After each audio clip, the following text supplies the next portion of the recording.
estimulación de nubes, una alternativa para reducir los efectos del cambio climático en el régimen de precipitación en Bolivia. Este es un trabajo que lo estamos realizando en este momento, aunque, como también les voy a mostrar enseguida, los datos y los análisis en realidad los hemos ya venido realizando desde hace unos cuantos años y relacionado con el tema de sequías.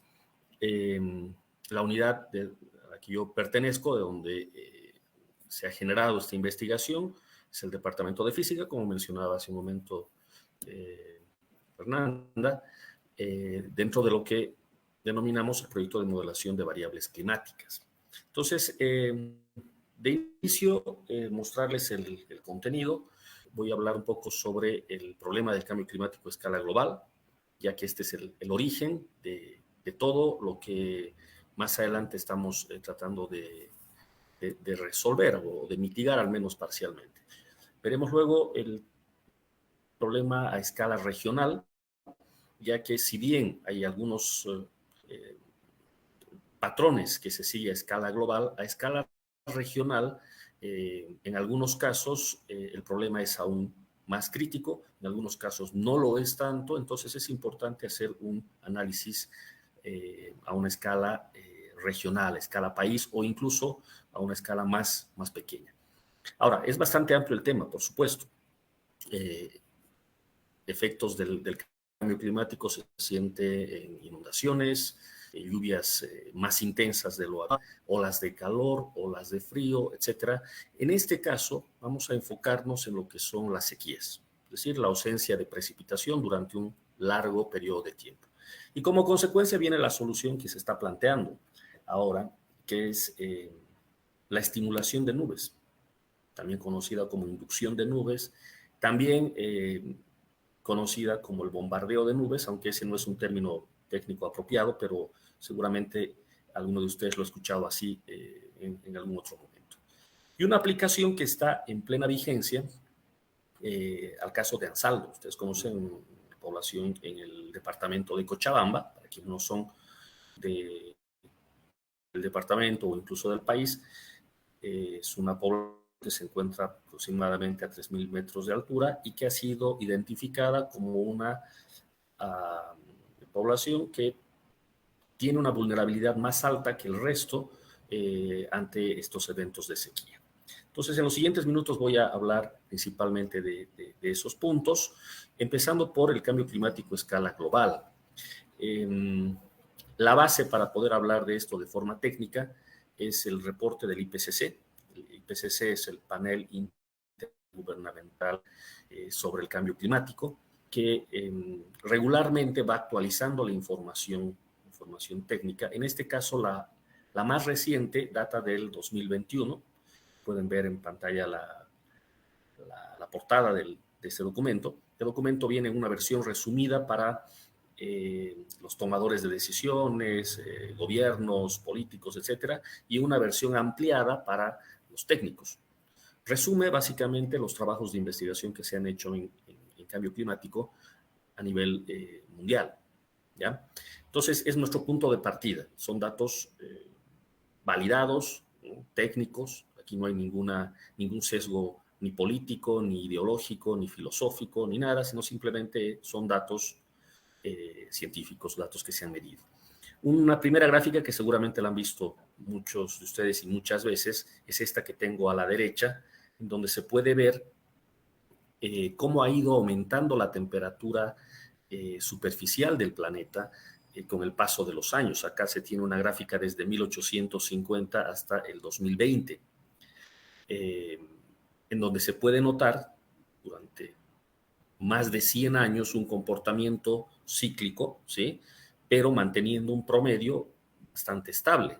Y de repente, por la década del 60, 70, empieza a incrementarse la temperatura y claramente esto se le atribuye al efecto del ser humano, ¿sí? En este momento se sabe que esto tiene que ver con las emisiones de carbono.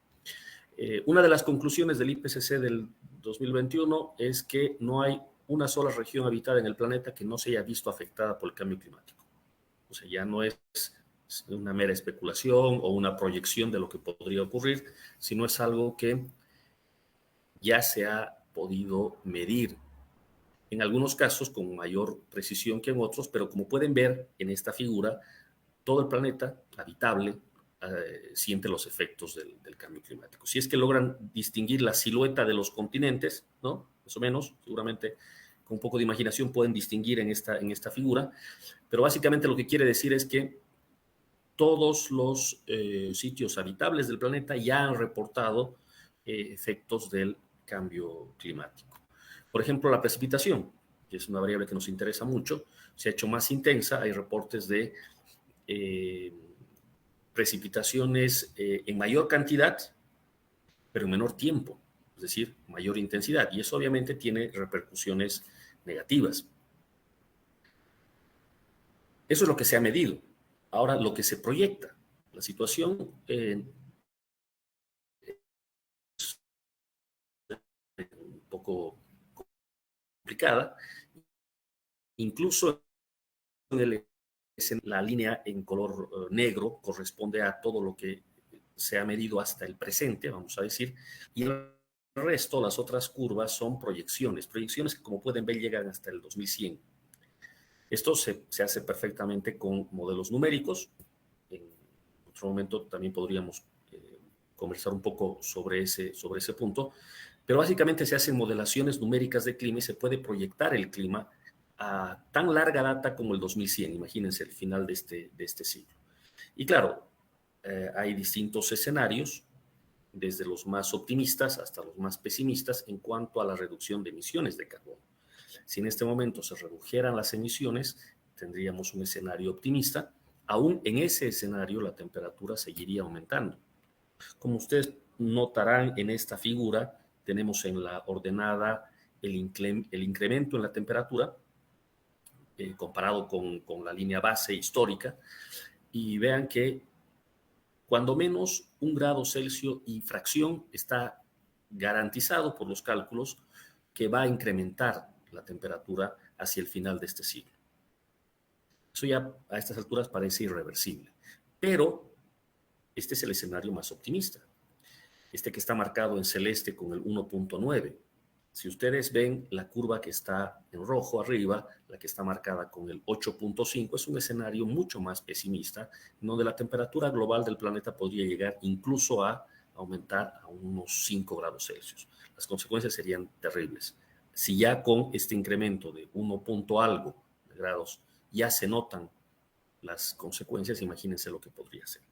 Esto es lo que se está proyectando. Este es el punto de partida. Y claro, hay varias consecuencias. El deshielo en los polos, eso va a incrementar el nivel del mar a escala global, el aumento en la acidez del océano, esto va a incidir en las especies vivas que lo habitan, etc. Hay muchas consecuencias que se pueden prever al respecto.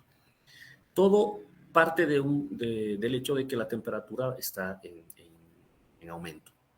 Acá pueden ver lo que se ha logrado medir, esta primera figura. No sé si se alcanza a ver dónde estoy poniendo el puntero, pero es la primera figura del lado izquierdo. Ya se ha observado, como les decía, un incremento de 1 grado Celsius. Tenemos modelos que verifican ese incremento y que permiten luego hacer proyecciones. Entonces, esos escenarios que les comentaba yo hace un momento, pues acá se pueden ver de manera gráfica, ¿no? Es un poco más simple de entender la situación quizás. Esas manchas rojas representan sitios en donde la temperatura se proyecta que aumente aún más. Entonces ya acá resalta algo importante. Si bien se habla de incrementos de 1.5, 2, 3, 4 grados Celsius, esos son incrementos a escala planeta, a escala global. Resulta que para analizar el efecto en un sitio en particular, como puede ser una ciudad, un municipio acá en Bolivia, por ejemplo, hay que hablar a escala regional. Y si uno mira estos mapas, salta a la vista que no todos los sitios sufren en igual proporción los efectos del cambio. Entonces, esto obliga a hacer análisis a escala regional. Acá tenemos otra figura también que resalta lo mismo, pero ya no en temperatura, sino en precipitación. Lo que pueden ver acá en esta barra de colores, el 0 marcando un cambio nulo de precipitación en comparación con los registros históricos. Y estos tonos en verde oscuro, representan las zonas en donde el incremento va a ser positivo, es decir, va a haber más lluvia de lo habitual. Y estos tonos marrones que ven por el otro lado, cuanto más intensos son, representa un déficit en lluvia.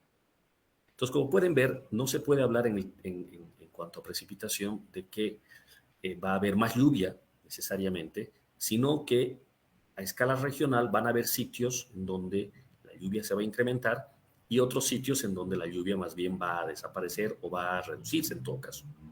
Vean, hay cálculos que llegan incluso a superar el 20% en cambio en el tema de las sequías y en Bolivia. Esta es una imagen extraída de un reporte de prensa del país y bueno, esto es básicamente la sequía, falta de lluvia y las incidencias principalmente en el agro, muy importantes. Bueno, lo primero y más importante es identificar qué sitios son los que realmente tienen sequía. Claro, una primera fuente de información son los comunarios de cada ciudad, de cada municipio, que se manifiestan, ellos notan cuando hay déficit de lluvia, reportan a sus autoridades y al final llega la información.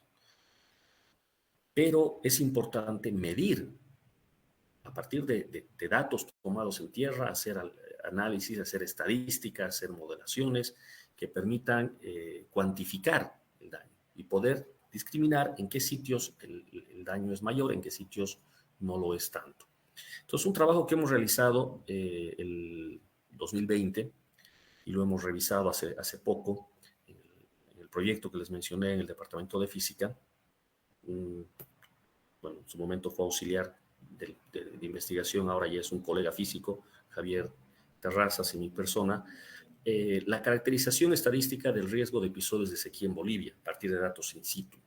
Entonces, se trató de, a partir de series climáticas, básicamente CENAMI, hacer un tratamiento de los datos crudos, hacer un relleno de los datos faltantes y hacer proyecciones y cuantificar, a ver qué sitios en el país, a partir de estos datos, tienen mayor riesgo de episodios de sequía. Entonces, para que de inicio me puedan entender lo que se ha hecho, acá tenemos un esquema, ¿no?, que muestra un índice que se llama SPI, índice de precipitación estándar o estandarizada, que puede tomar valores positivos o valores negativos en función de si existe más lluvia de lo habitual o menos lluvia de lo habitual. Como nos interesa acá las sequías, nos interesa la parte negativa, es decir, cuando este índice es negativo. Vean que acá más o menos este índice va entre 0 y 2 y 0 y menos 2. Entonces estos picos que vemos en la parte inferior, por debajo del 0, son los que nos interesan. Cuando se habla de sequías hay varias cosas que se necesita definir. Por ejemplo, la duración. ¿Cuánto dura el periodo de sequía? ¿Sí? Son días, son semanas, son meses. ¿Cuánto dura? Obviamente, cuanto mayor es la duración mayor los efectos. Pero no es solo eso, sino también la severidad, cuán intensa es, cuán alto es el déficit de lluvia. A eso vamos a denotar por S en estas figuras. Y el otro punto importante es el tiempo entre llegadas, la frecuencia con la que se dan estos eventos de sequía, que aquí aparece en este esquema denotado por la letra L. Entonces, este tipo de gráficos del índice SPI son los que a nosotros nos permite cuantificar la sequía en un sitio en particular. No es el único indicador, por supuesto, hay más, pero este es uno que nos permite a nosotros hacer un cálculo con los datos que tenemos, que son datos de precipitación y temperatura básicamente. Entonces, un poco les comento la metodología, ese trabajo. Acá pueden ver en el mapa de Bolivia las estaciones meteorológicas, básicamente CENAMI, y agrandado el departamento de Cochabamba. Un problema recurrente es que las estaciones no todas tienen registros completos. Esto pasa en todo el mundo, no solamente que pasa acá, pasa en cualquier sitio. Cuando uno se pone a medir una variable climática, por X o Z la estación deja de funcionar, tiene huecos el registro y hay que rellenarlos de alguna manera. Hay varias técnicas, este es un problema recurrente, ya les digo, pero hoy en día hay técnicas nuevas basadas en redes neuronales, en algoritmos de inteligencia artificial, y justamente uno de esos se utilizó en este trabajo para rellenar los datos. ¿De acuerdo? Es todo un tema de estudio. Entiendo que este ciclo de conferencias también está dirigido en parte hacia lo que es la inteligencia artificial, así es que me parece pertinente mencionarles que ya se ha utilizado esto para un relleno de series. Bueno, acá muestro un poco de la secuencia, ¿no? La metodología para el relleno de las series, ¿ya? Básicamente agarrar los datos de Cenami, verificar cuánta ausencia hay en estos datos, qué porcentaje. Hay series que, por ejemplo, en este caso analizamos desde 1980 hasta el 2015.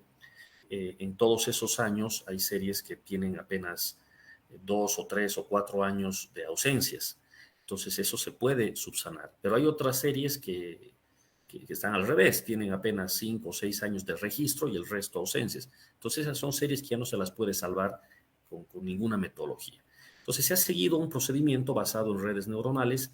Si alguien estuviese interesado en el tema en específico, podemos posteriormente conversar. Pero bueno, se arma una red neuronal, se la entrena en base a los datos y se hacen proyecciones, las cuales luego son evaluadas, verificadas si cumplen o no con ciertos criterios estadísticos. Bueno, todas las estaciones que teníamos las hemos completado, algunas han tenido que ser desechadas y bueno, nos hemos quedado con un cierto número, alrededor de 100 estaciones, habiendo partido con más de 1000 estaciones. Acá, por ejemplo, tenemos una figura para la estación Tiraque, en Cochabamba, y bueno, se hizo una correlación basándose en redes neuronales, que es lo que aparece aquí como DNN, y en una regresión múltiple, que es la RLM. Y acá pueden ver ustedes la correlación. En este caso, para esta estación, el procedimiento por redes neuronales tuvo una correlación superior a la de la regresión lineal múltiple, que es una técnica que bastante conocida y que se la puede utilizar en cualquier momento. Pero bueno, la idea era rellenar las series y este es el resultado. Esto hemos hecho para todas las series, lo repito. Posteriormente hay que hacer un procedimiento de homogeneización, hay que descartar variaciones en la tendencia de la serie y eso es algo que, bueno, también tiene su complejidad y no vamos a mencionar acá muchos detalles al respecto. Una vez se tienen las series homogeneizadas, los datos homogeneizados, se puede pasar recién a calcular el SPI, el índice estandarizado de precipitación. Este obviamente tiene también su matemática, acá me quedó un poco pequeña esta figura, pero más o menos tratando de mostrar lo que se hace para calcular dicho índice. Se parte de una distribución de probabilidad. Quienes están familiarizados con la hidrología seguramente reconocerán distribuciones tipo gamma, Weibull, normal, log normal, Pearson 3, etc. A partir de los datos que uno tiene, uno escoge la mejor distribución de probabilidad, escoge la densidad o calcula la densidad de probabilidad y luego calcula la probabilidad acumulada. Este gráfico que tenemos acá a la derecha es el gráfico de probabilidad acumulada. A partir de este, se sigue un procedimiento matemático que está bien reportado en la literatura para calcular el SPI. ¿De acuerdo? Entonces, sin entrar en demasiado detalle, si alguien desea, pues también puede remitirse al trabajo original que mostré hace un momento. Acá está el SPI, así luce el SPI cuando se grafica a lo largo del tiempo. Este es para una estación en Cochabamba, en el municipio de Arani, y pueden ver ustedes la variación cíclica del SPI, tanto con valores positivos como negativos a lo largo de los años, desde 1980, que fue nuestro periodo de trabajo, hasta 2015. Entonces, claro, a partir de acá uno ya puede escoger aquellos años, aquellos eventos en donde se registraron, se registró una sequía más importante. Recuerden la figura que mostré minutos atrás, que sería el esquema de esto, ¿no? Ver la frecuencia con la que se repiten los eventos de sequía, ver la duración que esto tiene, semanas, meses, y ver la intensidad. Por ejemplo, acá no se nota ningún SPI para esta estación que haya sobrepasado el 2 negativo. Entonces se podría decir que, al menos bajo este indicador, no ha habido eventos de sequía hasta el 2015, eventos de sequía considerables en esta estación. Entonces este trabajo se repite para todas las estaciones y luego se puede mostrar de manera gráfica, siempre es visualmente más simple entender las cosas así. Acá tenemos los mapas donde se logra ver en el trasfondo las cuencas del país y marcados puntos de colores en función de la severidad del evento de sequía en la parte baja y en la parte superior la duración. Entonces, por ejemplo, en cuanto a la duración, los puntos azules, no sé si se alcanza a notar bien en la presentación, pero los puntos azules representan aquellos en los que la duración ha sido más alta. ¿Me pueden confirmar si ha habido alguna interrupción en la señal, por favor? Seguimos en directo. Ok, muchas gracias. Bueno, entonces decía, estos puntos en la figura que estoy mostrando en la parte superior izquierda, los puntos en azul marcan aquellos sitios en donde se ha detectado una duración de sequía entre 5 y 6 meses para el percentil 30, lo mismo para el percentil 50 y lo mismo para el percentil 90. ¿De acuerdo? Idéntico en el caso de la severidad. Entonces, esto ayuda a ver de manera más simple los resultados. Y claro, ya uno empieza a identificar qué sitios son los que tienen mayor, en este caso, duración de eventos de sequía o mayor severidad de eventos de sequía. Y esto ayuda a hacer una evaluación a nivel ya macro, a nivel país, de lo que está ocurriendo. Se calculan las tendencias, esto es algo que también se puede hacer sin mucho problema, calcular las tendencias, en este caso de la severidad de los eventos de sequía, para tratar de proyectar. O sea, en estos 35 años, por ejemplo, para esta estación, que es la estación Tarata en el departamento de Cochabamba, se tiene una tendencia positiva, como se puede ver en esta figura, en cuanto a la severidad. Entonces se podría a partir de esto proyectar los siguientes años. Obviamente este tipo de técnicas estadísticas tienen su limitación, ¿no? Dan una idea, pero no pueden ser definitivas, ¿no? Pero bueno, acá están las tendencias y como se puede ver en este mapa, tenemos en colores rojos, ¿no? En tonos rojos, los sitios en el país donde se ha marcado una tendencia más alta de severidad. Por ejemplo, destacan sitios en el departamento de La Paz, la zona altiplánica, si es que se alcanza a ver el puntero, hay unos puntos rojos por acá, hacia el centro del departamento de Chuquisaca también, y hacia el este, casi en la frontera con el Brasil, en el caso del departamento de Santa Cruz. Otros sitios con tendencias más moderadas hacia los eventos de sequía. Pero reitero, estas tendencias solamente dan una pauta de inicio, no pueden ser definitivas de ninguna manera, dan solo una referencia, ¿ya? Claro, el problema cuando se habla de variables climáticas es que estas no son independientes entre sí, está todo correlacionado.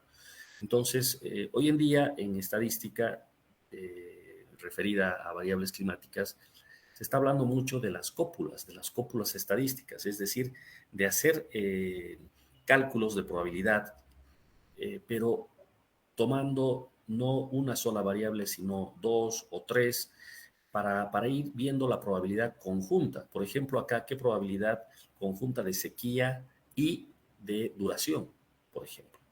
Entonces, esto se puede calcular y se ha reportado en este trabajo que les estoy mencionando esta situación. Claro, ya aquí cuando se habla de probabilidad conjunta de sequía en cuanto a duración y en cuanto a severidad a la vez, ¿no? Aquí pueden ver AND. Entonces, claro, aquellos puntos en donde esa probabilidad conjunta es más alta son los sitios más proclives a tener este tipo de problemas. Entonces, miren cómo cambia la situación. Ya en la probabilidad conjunta, ya esos puntos rojos que antes veíamos, ahora ya han cambiado. Eso quiere decir de que había, cuando se analizaba por separado la severidad comparado con la duración, no había correlación. O sea, había sitios en donde se marcaba una mayor tendencia de severidad y en otros de duración. Pero la situación más complicada es cuando el evento tiene severidad y tiene duración alta a la vez. Entonces, esto se puede hacer con este tipo de resultados. Acá hemos hecho una interpolación y se ha graficado, por ejemplo, la duración de la sequía en meses. Esto corresponde al año 83. Hemos generado estos mapas para todos los años, pero aquí les muestro solamente algunos. Entonces se puede ver la duración de la sequía en aquel año, en base a nuestros registros, la severidad. Vean cómo no coinciden los sitios en donde hay duración de sequía y donde hay severidad de sequía para el mismo año. Y vean en la parte de abajo la probabilidad conjunta, tanto de duración como de severidad a la vez. Entonces, este tipo de estadísticos ya son más fiables que el análisis independiente de cada una de las variables. Eso es lo que se quiere mostrar acá. Lo pruebo para un año posterior, por ejemplo, acá para el año 98. Entonces, se puede ir viendo la evolución temporal, que es lo que ha ido ocurriendo con el pasar de los años. Bueno, en base a todo esto, ya para dar una respuesta concreta a una situación que se nos plantea. ¿Qué sitios, en este caso en el departamento de Cochabamba, son más vulnerables a eventos de sequía? Basándonos en los eventos históricos. Entonces, la metodología que acabo de mostrar puede servir de una buena guía para identificar estos sitios más vulnerables. Entonces, acá es donde viene la parte práctica de todo esto. Surge un requerimiento de la gobernación de Cochabamba hacia la universidad hace poco, para poder identificar primero qué sitios son los más vulnerables y luego tomar medidas. Entonces se han mostrado los resultados. Acá muestro una parte simplemente del resumen donde aparecen las estaciones en el departamento de Cochabamba más probables de sufrir este problema. Y si es que se alcanza a ver en la pantalla, acá tenemos el registro por meses. Por ejemplo, en la primera parte de la tabla 2019, 2020 hasta 2022. Lógicamente, esta planilla comienza en el año 80. Y lo que se puede ver en cada uno de cada una de estas casillas es justamente el SPI del que hablábamos hace un momento. Entonces, se ha marcado en colores en un tono amarillo o anaranjado en orden de mayor intensidad del SPI y en tonos rojos los valores más altos. Entonces, acá podemos ver, por ejemplo, en el caso de Ansaldo, para julio del 2019, un SPI que rebasa el 2 negativo. Vean cómo para el caso de Ansaldo ha habido no solo un registro, sino, vean, después del 2019, para el 2021 ha habido otro evento, también en julio, ya se nota ahí una recurrencia, en este caso peor, 2.40. Y el 2022, otro evento de sequía con un SPI de 2. Entonces, este es un sitio en el que desde el 2019 a la fecha ya se tienen registrados 3 eventos de sequía según el SPI. Si comparamos con Arani, por ejemplo, no se alcanza a notar un índice que rebase el 2 negativo, por lo tanto, no se puede decir que Arani tiene un problema de sequía, al menos del mismo grado que Ansaldo. En Capinota también vemos por acá, vean en la tercera columna, un par de eventos, uno el 2021, otro el 2022, que tiene una duración más grande, han sido 2 meses, junio y julio. ¿Sí? En la ciudad de Cochabamba, la estación que tenemos en el aeropuerto, no se aprecian valores que rebasen el 2, tampoco Colomi, tampoco La Violeta, tampoco Misicuni, sí en Pairumani. Pairumani tenemos acá otro sitio con un 280, que por cierto es un valor bastante de los más altos que se ha podido detectar, y esto corresponde al 2022. Parotani, también un evento de sequía para el 2022. San Benito, Zarco, Tarata, Tiraque y otras estaciones que aquí obviamente no ponemos todas, pero repito, las que de inicio podían ser las más probables, pues no tienen SPIs negativos tan altos. Entonces esto nos da una pauta, ya más allá de lo que el comunario nos puede decir, su percepción de si hay o no hay sequía. Acá estamos a partir de datos, identificando qué sitios sí tienen y qué sitios no. Bueno, entonces, conversando entre distintas instituciones que estamos participando en esta colaboración con la Gobernación de Cochabamba, Senami, por supuesto, el proyecto del Departamento de Física, los investigadores, etcétera, se ha tomado la decisión de hacer una primera intervención en Ansaldo, que parece ser un sitio que tiene una vulnerabilidad más alta a eventos de sequía. Entonces, resumiendo toda esta primera parte, lo que queremos es, a partir de datos, de análisis estadísticos, lo más completos que se puedan, orientar a quienes van a tomar medidas, gobernaciones, alcaldías, etcétera, acerca de en qué sitios es más importante tomar alguna medida, reitero, y en qué sitios podría no ser necesario, al menos de inicio, tomar alguna medida. Ese es el punto de partida. Bueno, ahora entra la estimulación de las nubes, que es lo que ha dado título a esta charla. En esta figura se puede ver un avión que está básicamente haciendo el trabajo. En palabras sencillas, la estimulación consiste en dejar partículas generalmente de yoduro de plata, utilizando aviones adaptados para tal fin. Se disparan estos cartuchos con estas partículas, estas interactúan con la nube y, bueno, en palabras sencillas, la nube crece, aumenta de volumen y precipita más. Básicamente esa es la idea. Entonces, esta es una idea que no es nueva, es una idea que ya se conoce a nivel internacional desde la década del 50 más o menos. Utilizar yoduro de plata o incluso utilizar hielo seco, dependiendo de la situación, para modificar el clima. Se entiende que las nubes traen vapor de agua, tienen su humedad y bajo ciertas condiciones hay un incremento en la temperatura o un descenso en la temperatura que puede generar que se generen cristales, granizo, hielo o simplemente que precipiten, que haya lluvia. Este esquema que vemos acá trata de mostrar básicamente eso. Miren todos los componentes. El yoduro de plata puede ser disparado desde tierra, no necesariamente con aviones, desde tierra. Lógicamente, si se dispara desde tierra, se necesita la ayuda de las corrientes de viento. Generalmente esto se hace cuando se suelta el yoduro de plata sobre una montaña, aprovechando una corriente ascendente que se encarga de llevar las partículas hacia la nube. De otro modo, no tendría sentido el procedimiento. Si esto no es posible, la alternativa es hacer la estimulación con avión.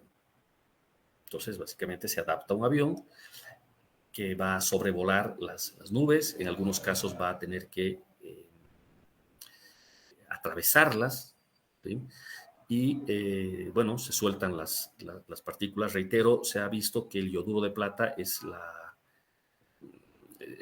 partícula más eficiente para esto. Vean que acá se tiene una región fría en la nube entre -5 y -20 grados Celsius, que es la región apropiada para que se pueda generar realmente la lluvia, ¿sí? Ustedes dirán, pero bueno, que yo sepa, a los 0 grados Celsius el agua ya es hielo, y aquí me está diciendo de que va a haber lluvia entre -5 y -20. Sí, lo que pasa es que ese 0 grados Celsius es en condiciones de agua pura, sin aerosoles, sin polvo, sin nada más. Y bueno, ya en una situación real, ese valor de referencia de los 0 grados no es el que cuenta. Realmente el intervalo entre -5 y -20 es el que interesa. Entonces, bueno, se genera un cambio en la temperatura y este puede producir la lluvia o puede producir incluso un poco de granizo. Acá la situación se hace un poco complicada porque se trata de evaluar correctamente la temperatura de la nube. Ustedes se dan cuenta que esto no será nada sencillo, para que el resultado de la estimulación sea lluvia y no sea granizo. Imagínense en un sitio en donde hay falta de precipitación, que se induzca granizo en lugar de lluvia, lo único que hace es complicar las cosas. Entonces, tiene su dificultad, tiene su complicación el procedimiento, sin lugar a dudas. ¿Ya? Pero bueno, básicamente esta es la idea. Otro aspecto que salta a la vista es, se hace la estimulación de una nube, uno identifica la nube que potencialmente va a generar la lluvia, pero las corrientes de viento aquí son importantes, porque esta nube puede ya no estar en el mismo sitio en donde se proyectó que debía precipitar. Entonces, claro, la situación es más complicada, ¿no? ¿Qué antecedentes tenemos en Bolivia? Si esta técnica ya se conocía en la década del 50, ¿ha llegado al país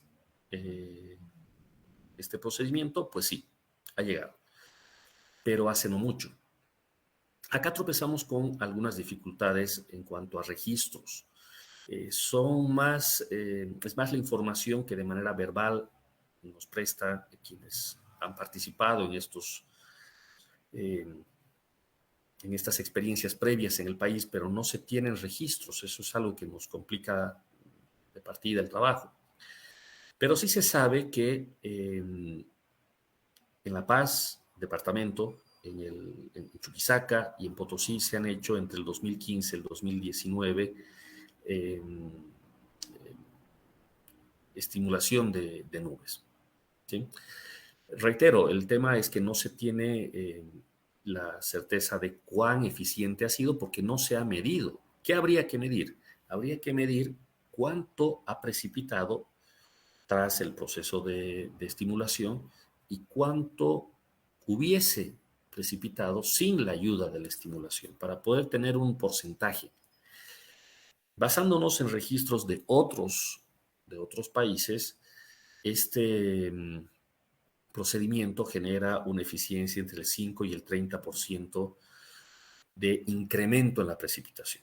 Al parecer siempre aumenta la lluvia, pero ¿en qué porcentaje? Y si esto es suficiente como para compensar el gasto. Imagínense, este es un avión, por ejemplo, similar al que se utiliza para este trabajo, provisto por la Fuerza Aérea de Bolivia, un Hércules adaptado para poder realizar este trabajo. Obviamente todo esto tiene un costo. ¿Realmente es eficiente o no? Eso no se va a saber mientras no se mida. Ese es el punto. Entonces, claro, ahí es donde ha entrado la universidad. Como les digo, este es un trabajo que está en plena ejecución en este momento. Y lo que a nosotros nos interesa es, primero, planificar bien los sitios. Ahí hemos intervenido, como les acabo de mostrar, para identificar dónde vale la pena hacer esto. ¿Sí? Ansaldo, en el departamento de Cochabamba, alrededor de 3.000 metros de altura sobre el nivel del mar. Evaluación de las condiciones climáticas propicias para la inducción. Esto es algo que se tiene que hacer antes del proceso de estimulación. Básicamente, monitorear el clima durante todos los días previos a la estimulación.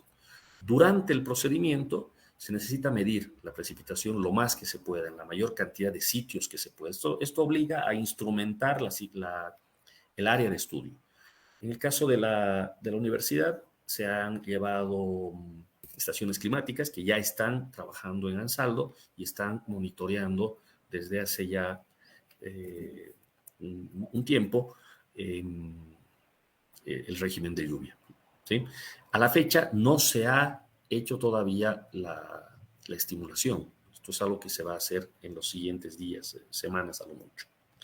Bueno, ¿qué viene después? Lo que viene después es la evaluación del porcentaje de incremento de la precipitación. Para nosotros esto es muy importante. ¿Va a llover más? Sí. pero ¿cuánto más? Para poder hacer un análisis de costo y beneficio, a ver si compensa o no, vale la pena o no, se recomienda o no hacer esto para más adelante. Y esto solo se puede hacer con datos, midiendo en campo. Entonces tenemos ya nuestras estaciones de monitoreo trabajando. Se ha desarrollado toda una metodología, se ha hecho la propuesta a la gobernación, les ha convencido tal metodología y bueno, se está haciendo ahora justamente esto. Observaciones en campo, hay que mirar el tipo de nubosidad, cobertura, probabilidad de lluvia, temperatura, varias personas en campo haciendo las observaciones visuales y bueno, centralizando toda esta información de alguna manera. Acá nosotros sugerimos esta plataforma que es gratuita, Epicollect, si a alguno le interesa puede indagar un poco. Esta es una plataforma que tiene origen británico y sirve básicamente para recolectar datos mediante ciencia ciudadana.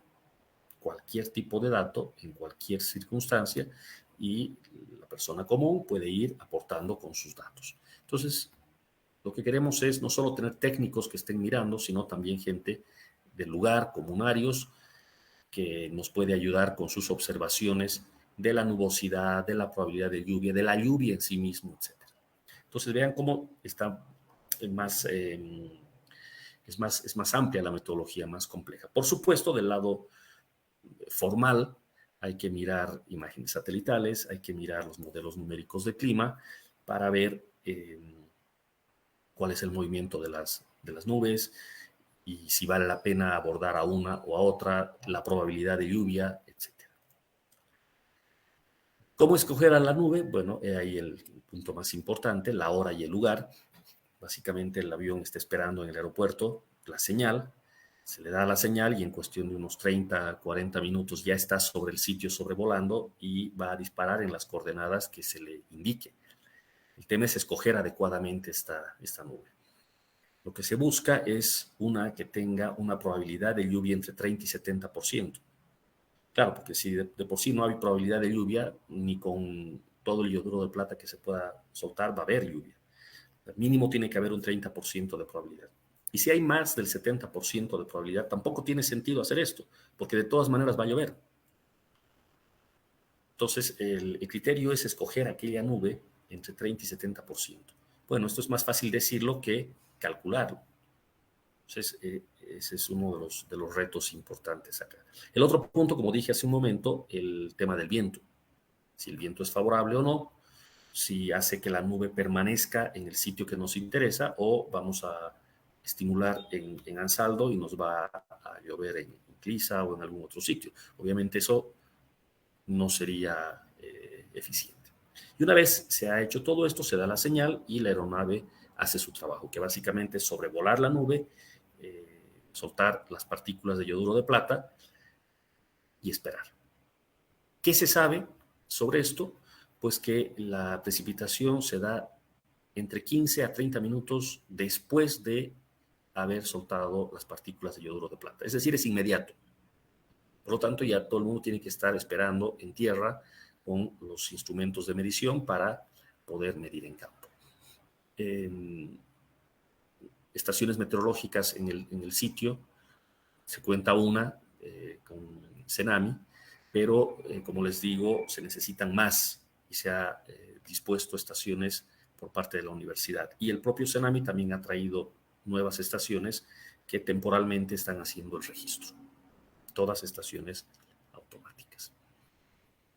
Y bueno, una vez se hace la estimulación, como les digo, se tiene que evaluar cuánto más ha precipitado en comparación con la situación sin estimulación. Entonces, claro, se tiene el registro ya con el proceso de inducción y lo que hay que hacer es ahora modelar numéricamente cómo pudo haber sido el régimen de precipitación si no se hubiese realizado la estimulación y poder contrastar, comparar estos dos resultados. Ese es el trabajo está en proceso, ahí está parte de la gente que está trabajando, colegas, se ha hecho un grupo grande, esto es la instalación de una de las estaciones allá en Ansaldo hace unos cuantos días y seguramente en las próximas semanas, meses tendremos ya resultados y bueno, ojalá y podamos posteriormente mostrar lo más importante para nosotros, que es cuantificar cuánto más se ha inducido la precipitación en comparación con la situación sin haber realizado la estimulación. Bueno, en resumen, se trata de esto. Yo les agradezco por su atención y doy paso al moderador para ver si es que hay preguntas más adelante. Muchas gracias. Muchas gracias, ingeniero. Sí, hemos recibido unas preguntas a lo largo de la presentación.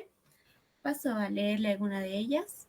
La primera tenemos de Luis López, que nos pregunta, ¿cuántas variables son necesarias para tener una probabilidad conjunta que estime datos los más cercanos a la realidad? ¿Existe un mínimo o un máximo de estas variables? Bien, mire, la mayor cantidad de variables que se pueda medir en campo es lo ideal. Pero en la práctica lo que tenemos son datos de precipitación y temperatura. Nuestras estaciones climáticas en el país básicamente miden esto, precipitación y temperatura. Entonces, con estas dos variables con las que tenemos que trabajar. Noten en este caso que el viento es una variable muy importante y no el viento a nivel de superficie, sino el viento 1000 metros por encima de la superficie o 2000 metros por encima de la superficie, donde se encuentren las nubes. Y esos son datos con los que, al menos en este momento, no disponemos. Pero, reitero, el criterio es cuanta mayor información se tenga, mejor. Para esos mapas que mostré de inicio, de probabilidad conjunta, por ejemplo, todo eso se ha generado solamente con registros de precipitación. Esa es una de las razones por las que el SPI es un índice ventajoso para nosotros, porque no nos exige más información que simplemente los registros de precipitación. Muchas gracias, ingeniero. Tenemos otra pregunta de Álvaro Jesús Apaza Rojas. Él consulta lo siguiente. El uso prolongado de los procedimientos de estimulación de nubes genera la acumulación de yoduro de plata. ¿Qué concentraciones son admisibles para no afectar las condiciones medioambientales? Sí, esa es una pregunta muy importante. Por los reportes que tenemos de otros centros de investigación, por ejemplo en los Estados Unidos, en Europa, todos estos procedimientos de demostrado no ser dañinos con el medio ambiente, en el sentido de que el efecto de estos dura apenas horas, como les mencionaba hace un momento, entre 15 y 30 minutos y ya se da la precipitación. Y ya una lluvia que se genera en el sitio unas 4 o 5 horas después de la estimulación ya no es consecuencia del proceso de estimulación. Esto es algo que se ha medido. Entonces, los niveles de contaminación, podríamos decir, del medio ambiente, del sitio en donde se hace la estimulación, son muy bajos, estas partículas se dispersan y básicamente no se ha alterado nada tras el procedimiento de inducción. Bien, Inge, muchas gracias. Y como una última pregunta, para cerrar este espacio, Pablo nos pregunta, ¿de qué manera se pueden emplear los datos estos datos para realizar un mapeo preciso de las sequías y cuáles son las ventajas, limitaciones de esta técnica en comparación con otras formas de monitoreo y detección de sequías? Sí, como mencioné en la presentación, estas son técnicas estadísticas, vamos a decir, nuevas. Hacer regresiones lineales múltiples es algo que está muy bien estudiado, es algo que aparece en los libros de texto, que se estudia en un curso habitual de estadística, pero lo que se está viendo es que no es suficiente. Técnicas basadas en redes neuronales, en inteligencia artificial, en cópulas estadísticas, que trata de combinar las probabilidades de dos o más variables a la vez, estas han demostrado ser más precisas. Y esa aparentemente es la tendencia que se va a seguir. Ya no tanto la estadística clásica, podríamos decir, ¿no? Sino estas nuevas técnicas estadísticas.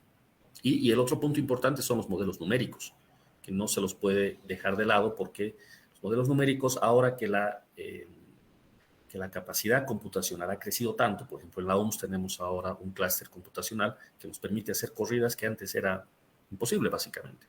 Entonces, es otra metodología que ahora se puede utilizar junto con la estadística. ¿Sí? Perfecto, ingeniero. Bueno, con eso estaríamos cerrando la sección de preguntas. Hay algunas otras que, bueno, lamentablemente por el tiempo no vamos a poder contestar, pero muchas gracias, ingeniero. Muchas gracias por su tiempo. Gracias por exponernos este interesante tema. Y bueno, un placer siempre contar con su participación en estas actividades que nosotros realizamos como CSIC.